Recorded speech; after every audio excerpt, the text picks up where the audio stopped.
ഈ കഴിഞ്ഞ നിയമസഭാ തെരഞ്ഞെടുപ്പിൽ LDF-ന് പരാജയമാണ് ഏറ്റുവാങ്ങേണ്ടി വന്നത്.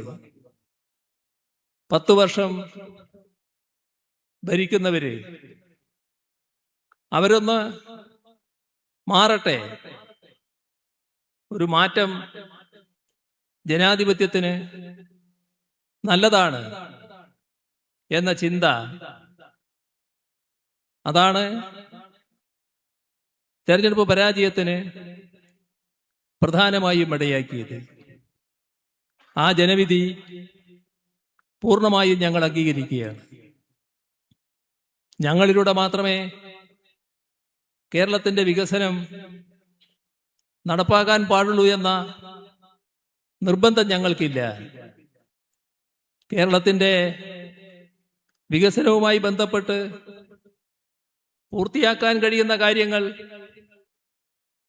തുടങ്ങാൻ കഴിയുന്ന കാര്യങ്ങൾ തുടങ്ങാനും പൂർത്തിയാക്കാനുമാണ് ഞങ്ങൾ ശ്രമിച്ചത്. പൊതുവെ അത് നല്ല അഭിപ്രായവുമാണ് കേരളത്തെ സൃഷ്ടിച്ചത്.